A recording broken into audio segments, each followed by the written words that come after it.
What if the greatest betrayal isn't what others did to you, but what you unknowingly allowed? What if protecting your peace is the ultimate rebellion in a world addicted to your chaos? What if silence isn't weakness, but the most powerful armor you've ever owned, and it's time to wear it? Hey Stoic warriors, welcome back to my channel. There's a moment when the noise fades, when the world pauses, and in that pause, you hear it. A whisper not from the outside, but from within. A quiet voice saying, "Protect what's left of you." That's not weakness. That's your soul trying to survive. Because somewhere along the way, we gave pieces of ourselves to people who never planned to carry them gently. And now we bleed in silence. There are wounds we never speak of. Not because we're strong, but because we're exhausted. Because silence became our shield when honesty turned into ammunition. Because the betrayal didn't come from our enemies. It came from soft hands, warm smiles, and moments that once felt like home. The pain wasn't loud. It didn't scream. It whispered.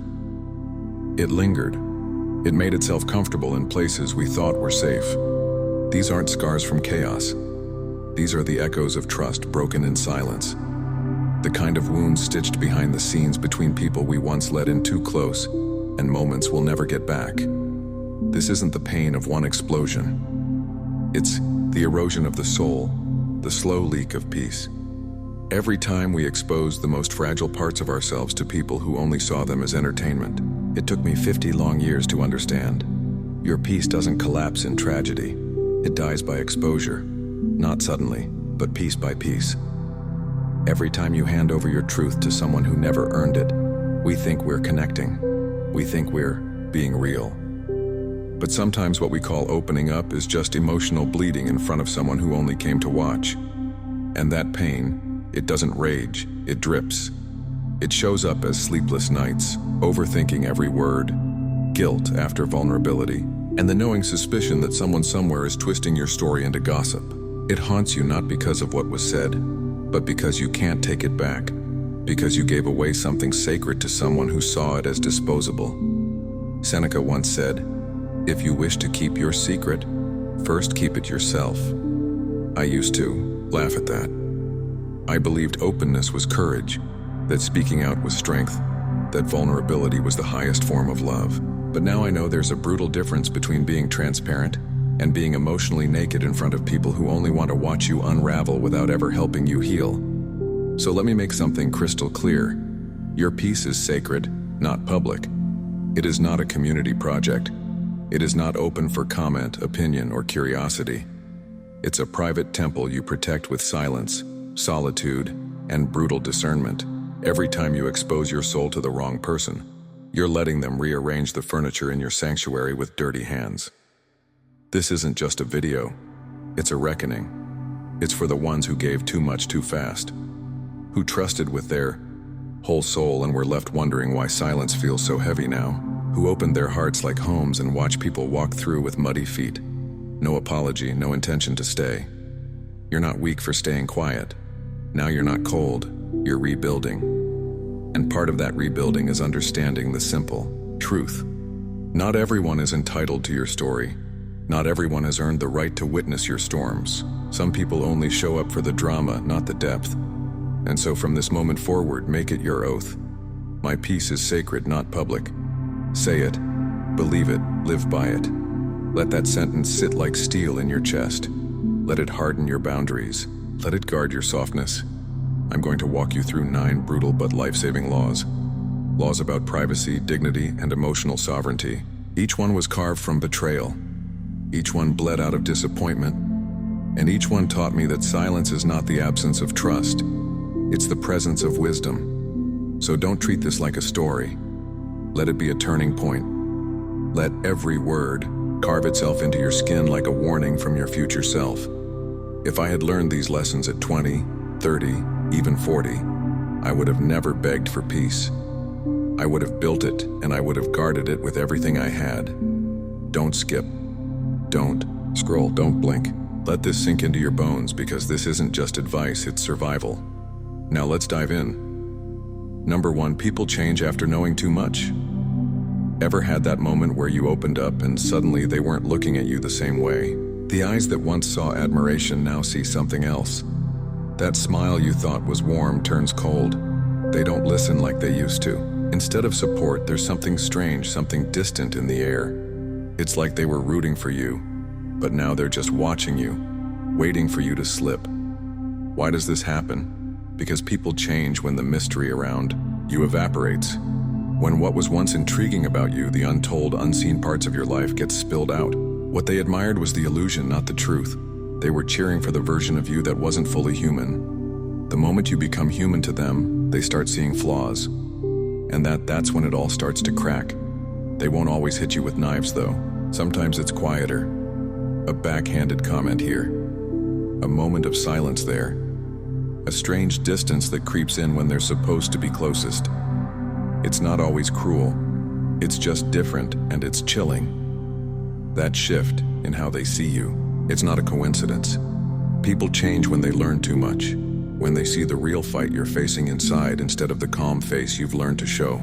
There's something primal about this, something that cuts deep. The moment they know too much, they lose the reverence they once had.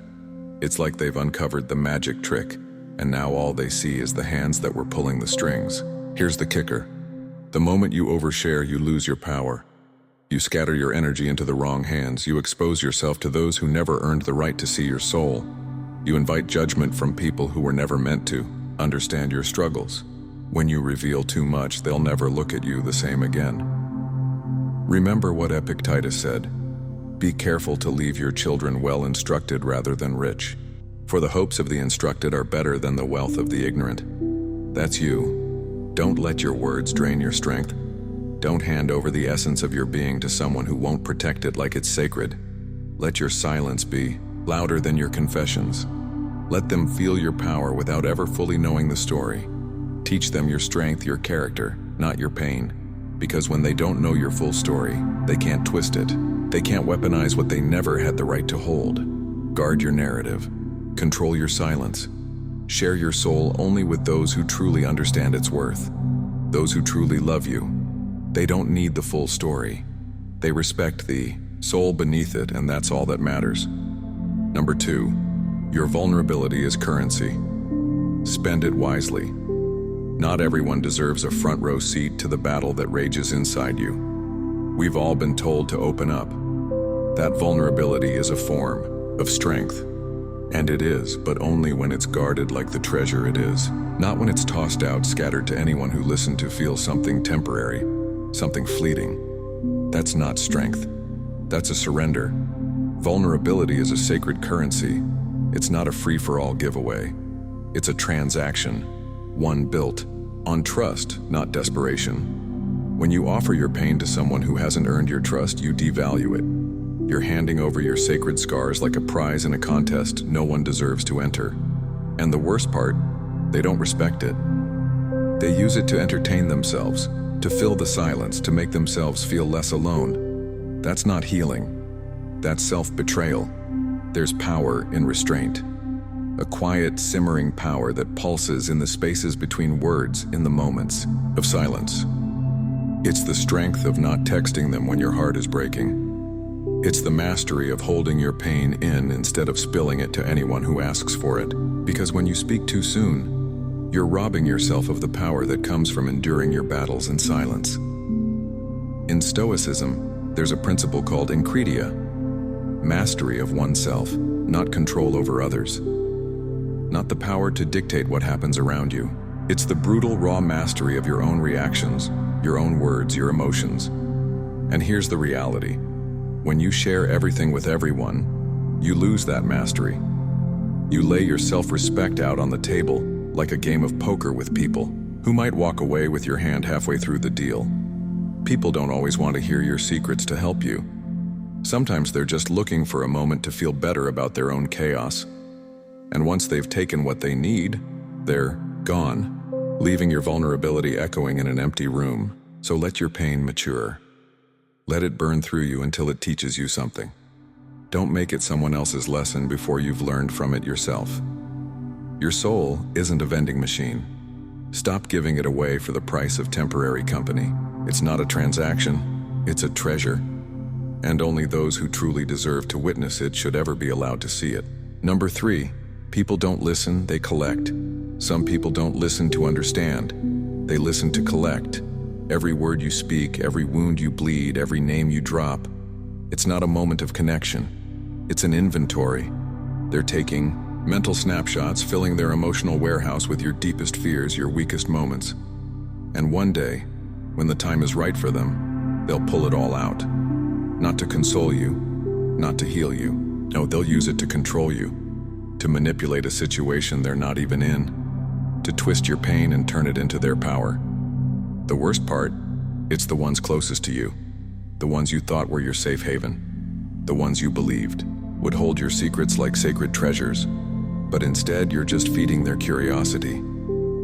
You thought they were listening with compassion, but all they were doing was smiling while taking mental notes, storing up your vulnerability like precious ammunition. And when they go quiet after you speak, that's not peace. It's not understanding. That's cold calculating analysis. They're picking apart your words, finding the weak spots in your story. Then down the line, when you least expect it, the very story you thought you entrusted to someone you loved, it'll be reshaped, rehashed, and used against you. That's the deepest betrayal. Not from your enemies, not from strangers. It comes from those who sat in your presence, listened to your heart, and walked away as though your pain was just a convenient tool they could use later. Marcus Aurelius once said, "The best revenge is not to be like your enemy. Don't become cold. Don't let the world turn your heart into stone, but become calculated. Guard your words like you're holding the last weapon you've got. Test the waters before you trust anyone with the depths of who you are. Speak less, and when you do, speak in a way that they can't twist, can't turn into something else. Say things that can't be used as weapons against you. Things that cannot be rearranged and turned into a tool for their manipulation. Not everyone who collects your pain is looking to comfort you. Some are hoarding ammo for later, and when you let them in, they'll use it eventually." Number 4, oversharing is often disguised loneliness. Sometimes we talk too much, not because we trust, but because we're desperate to be seen. You feel it. The moment the floodgates open, they seem interested. They're nodding, leaning in, giving you just enough attention to make you believe this connection is real. So you let it pour out.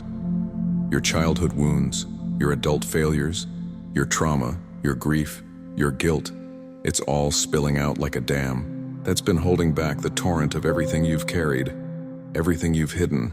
But the moment you stop, the emptiness hits harder than before. That bond you thought was forming, it's just an illusion. You didn't need someone to hear you. You needed someone to hold you, to sit with you in the quiet, in the space where words aren't required, where presence is the comfort. But no, you handed over your blueprint, your deepest secrets, your darkest moments. Now someone else walks around with your truth. They don't carry the weight of it the way you do. They've got it like a souvenir they can toss aside when they're done. And you're left exposed, hollow, like the room's grown bigger and colder. Your words didn't fill you. They emptied you. This happens when silence feels like a cage, when loneliness bullies you into confession. It's the pain of being so tired of your own company that you'll spill everything to anyone who will listen. But here's the truth. Loneliness isn't solved by company. It's solved by self-companionship. Stoicism teaches us self-sufficiency. It's not about being numb. It's about learning to sit with your own storms, feeling every wave of emotion without drowning. It's realizing that not every thought, not every pain needs an audience. Before you speak, ask yourself, am I talking to heal or am I talking to fill a void? Because your deepest wounds, they deserve more than a surface-level reaction. They deserve reverence. They need silence, respect, space to breathe and heal. Not some quick fix, feel-good response that fades as soon as the conversation ends. Until you can sit with your truth without needing to spill it to anyone, you'll keep cycling through this dance of overexposure and regret. And each time you do, you'll feel that hollow ache grow just a little bit deeper. Number 5, some people act close just to extract. There's a breed of person who doesn't care about you. They care about what you carry. They'll act like they're Invested in you, asking deep questions, nodding along, empathizing like they've known you forever. Maybe they'll share a sliver of their own story, just enough to make you feel safe, to make you think this is a genuine exchange. But it's all a lie. It's bait. They're not trying to build intimacy. They're building leverage. You'll find yourself spilling things you never planned to say. It'll hit you like a punch to the gut. Wow, I've never told anyone this. You think you found someone who gets you, someone you can trust, but later that trust will feel like dust in your mouth because it was never mutual. You were never being supported. You were being studied. And that false sense of safety they created, that's what traps you, makes you think, maybe I can trust them. But trust isn't built in shallow, manipulative conversations. It's built in action. Real, consistent action. Zeno of Citium, the founder of Stoicism, once said, "Better to trip with the feet than the tongue. What you say can destroy you faster than what you do." Words are weapons, and some people are just waiting for you to hand them the ammunition. Some people get close not to love you, but to gather your fears, your mistakes, your weaknesses, like they're collecting tools for their own manipulation or control. They pry open your past, dig into your shame, extract your secrets, all for their own comfort, to feed their own agenda. Don't get caught up in their charisma. Don't fall for the smooth words or the charming act. Fall for consistency. Watch how they behave when you say no. Watch how they react when you disagree. Watch how they disappear when you're unavailable. That's when the truth is revealed, when the mask drops. If they vanish when you go quiet, when you stop giving them your energy, that silence just saved you. It's the shield you needed, the warning you ignored before. Trust the silence. It's speaking louder than any sweet-talking facade ever will. Number 6. When people know too much, they stop respecting the mystery. You lose your power the moment they know everything. In the beginning, people are drawn to the mystery of you. They're curious, fascinated, almost enchanted by the quiet confidence. And the worst is when they stop seeing you as someone powerful, because you've taken away the very thing that gave you that power. The silence, that ability to keep them guessing, to keep them wondering, to leave them wanting more. Seneca said, "Speech is silver, silence is golden." The more you stay golden, the more you make your presence felt without ever saying a word. You don't owe your past to anyone who asks. You don't need to open up every dark corner. Just because someone's curious, just because they want to get in. Your story is not entertainment, it's sacred. When you hold parts of yourself back, when you don't spill every detail for the sake of conversation, you protect the mystery. You guard the power that makes people respect you. And you protect something even more important, your peace. Because when people can't fully define you, when they can't put you in a neat little box, they can't control you, stay quiet. Let your presence speak. Let your progress be felt without explanation. Your story doesn't need to be narrated, it's lived. And that's where the real respect lies, in the mystery that no one can touch. Number 7. Most people talk to respond, not to understand. You think they're listening, but they're not. They're just waiting for their turn. They nod, they smile, they say that's crazy, but their mind is already miles away rehearsing their next line. They're not absorbing your pain, they're calculating their comeback. And when they finally speak, it's not comfort, it's comparison. You tell them you're hurting, and they jump into their own story as if your struggle is just a segue into their misery. You say you're struggling, feeling crushed beneath the weight of it all, and they fire back with, "You think that's bad? Let me tell you about what I went through." Suddenly, it's not about you anymore. It becomes a competition of whose wounds are deeper, whose pain is more unbearable. It becomes a sick game of one-upmanship. And you walk in seeking empathy, but you leave with exhaustion, feeling more empty than when you arrived. Stoicism warns us against this illusion of connection. Epictetus said, "We have 2 ears and 1 mouth so that we can listen twice as much as we speak." But here's the thing. Today's world has flipped it. People speak twice as much and listen only to be heard. Their ears are closed. Their mouths are wide open. And that's where you need to draw the line. Don't spill sacred pain into shallow ears. Don't waste your soul on those who won't even give you their full attention. Test their patience. Test their silence. If they can't handle your pause, the gap between your words, they don't deserve your truth. You're not a story to be skimmed. You're a soul to be honored. And if they can't handle the weight of your words, if they can't sit in the discomfort with you, then keep your truth to yourself, because not everyone who hears you is listening, and not everyone who listens deserves to hear. Number 8, your peace is more powerful than their opinion. Every time you overshare, you open the floodgates. And what comes rushing in isn't understanding. It's a tsunami of opinions drowning you with their noise, their judgments, their advice that comes wrapped in the misery of their own unhealed wounds. These opinions aren't just opinions. They're chains. Heavy, suffocating chains that wrap themselves around your thoughts, your decisions, your very being. The moment you let their voices enter, you start to question your every move. You start second-guessing your pace, your dreams, the fire that burns deep in your soul. You'll be lost in the echo of their voices, each one telling you what they think is best, as if they know you, as if they've ever felt your pain. They'll tell you, "I wouldn't do that if I were you." And for a moment, you'll feel your fire flicker. For a moment, you'll think, maybe I'm wrong, maybe they're right. But Marcus Aurelius said it best. If you seek tranquility, do less. Or more accurately, do what's essential. And what is essential? It's your peace. Your unwavering, unshakable peace. Not the approval of people who don't even know the truth of your journey. Not the opinions of those who haven't seen the darkness you've clawed through to reach where you are. They don't understand your struggle, and they certainly don't understand your sacrifice. Stop explaining yourself to the wrong people.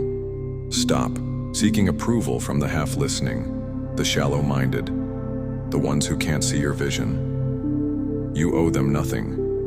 Your truth is sacred, and they don't deserve to rewrite it with their doubts.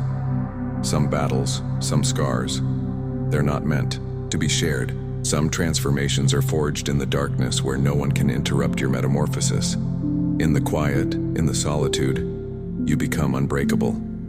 And every time you hand your truth to the wrong person, you gamble your peace, your sanity, your power for their pity. You offer them your soul only for them to toss it aside, leaving you hollow, exposed like a cracked vessel. This is not your path. Stop bargaining with your peace. Stop letting others carve into your soul with their hollow advice. Stop shrinking your power for the comfort of others. Hold your journey close, too close for anyone else to touch.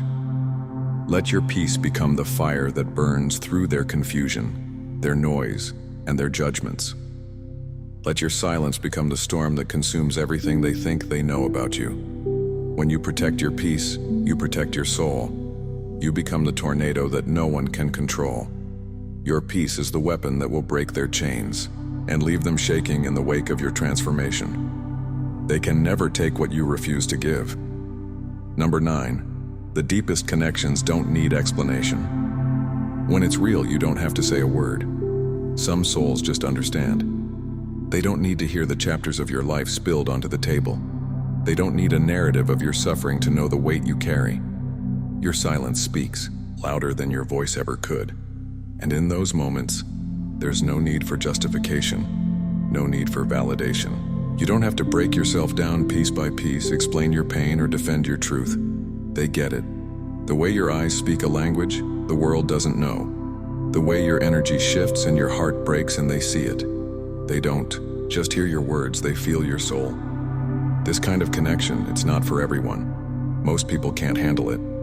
They're not built for the weight of who you are. Most can't hold the depth, can't carry the gravity of your silence, your pain, your strength. But when you find someone who can, it changes everything. Stoicism teaches us about sympathia, the idea that we're all connected in this chaotic, tangled web of existence. But it also warns us not every connection is meant to be made. Not every soul deserves a seat at your table. Just because you're connected doesn't mean you're meant to walk the same path. There are those who will love your joy, but run from your sorrow. They'll bask in your light, but when your shadow falls across them, they'll step back, afraid of what they don't understand. They're not your people. The ones who belong in your life don't need you to explain your darkness. They feel it. They don't need the story behind your silence because they understand that silence is a language all its own. They know the depth of your being without needing to excavate it piece by piece. They see you and they don't run. So stop forcing connections with people who can't see beyond the surface. Wait for the ones who see you in the quiet, who can feel your pain without needing the details. Those are the ones who are worthy of your story. Save your truth for those who don't flinch when you fall silent. The ones who don't need words to feel the weight of your soul.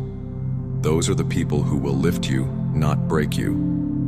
And they are rare. But when you find them, they'll become the solid ground beneath your feet.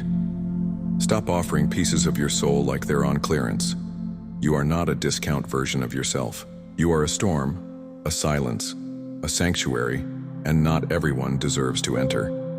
Stoicism teaches us one brutal truth. What you give freely, the world will trample. Marcus Aurelius said, "The tranquility that comes when you stop caring what they say or think or do, that's not detachment, it's discipline." So guard your peace like it's sacred scripture. Protect your story like it's war strategy. Because when you move in silence, when you choose stillness over spectacle, you stop living for applause and start living in alignment. Your life is not a confession booth for the unworthy, and your purpose, it doesn't need validation. It needs protection, precision, and presence. If this ripped something open inside you, if it slapped your soul awake, share it. Don't let this message sit in silence. Let it echo. Like, comment, and subscribe. Not for the algorithm, but for the army of silent warriors reclaiming their power through Stoic fire. Music.